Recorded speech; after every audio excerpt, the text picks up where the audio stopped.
So good morning. I'm here with Martha Harris, who's a state board member from Maine. Welcome. Nice to see you. Nice to see you. This is a very exciting time. There's a lot of changes afoot. And so I'm wondering what you see as the major efforts and opportunities and challenges for Maine in the next year in terms of ed policy.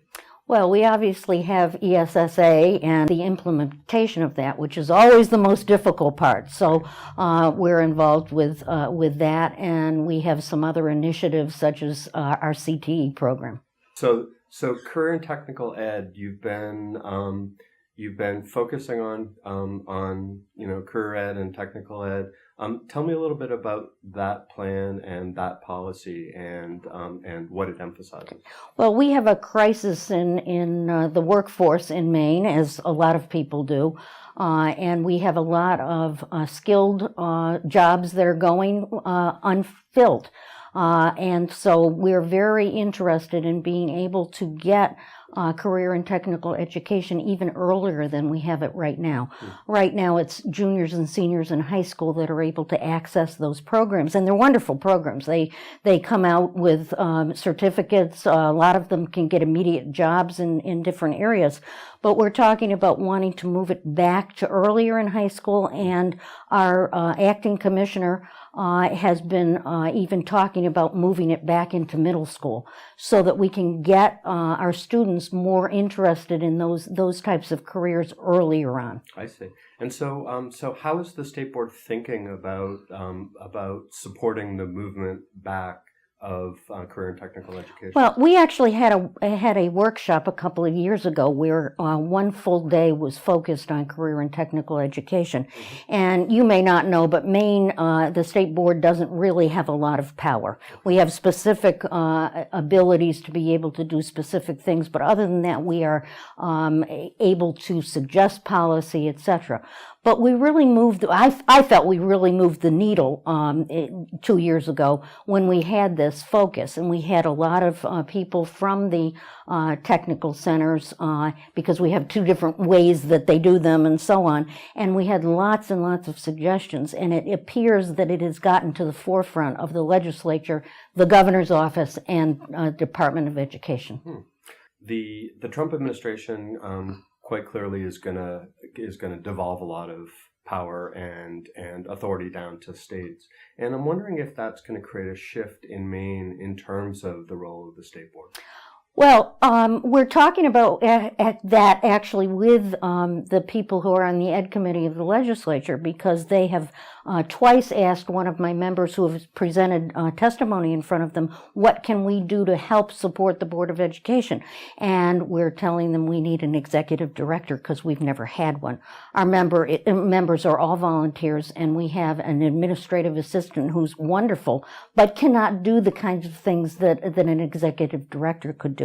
So we're hoping that the legislature will give us some support, plus maybe some additional authority, so that we are more like our peers in other states. What is Maine's approach towards authorizing charter schools?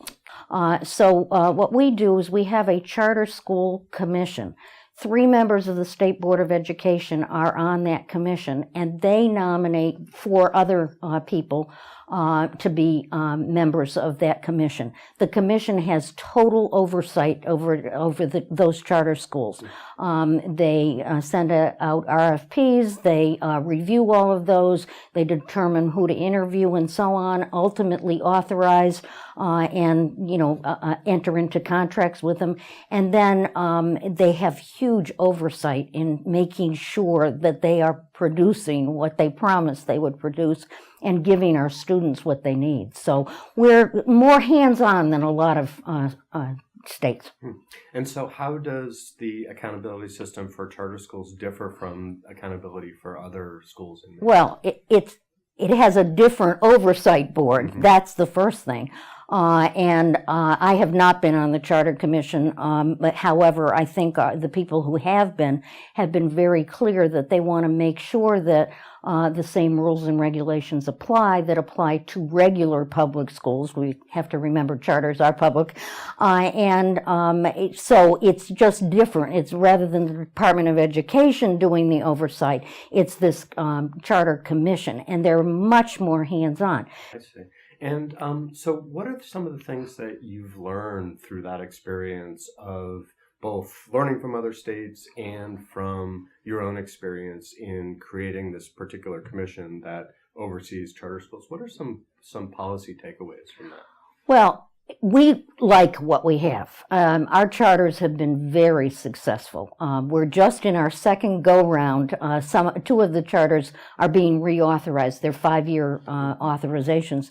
And we've learned that it's very important to the success of charters as well as the students, which is why we have them, that we have to have really, really strict oversight to make sure that these schools are performing the way they should.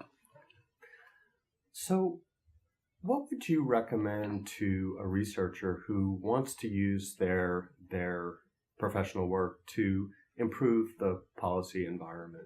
What should researchers know about the policy process and about your particular role and how it would be helpful to you?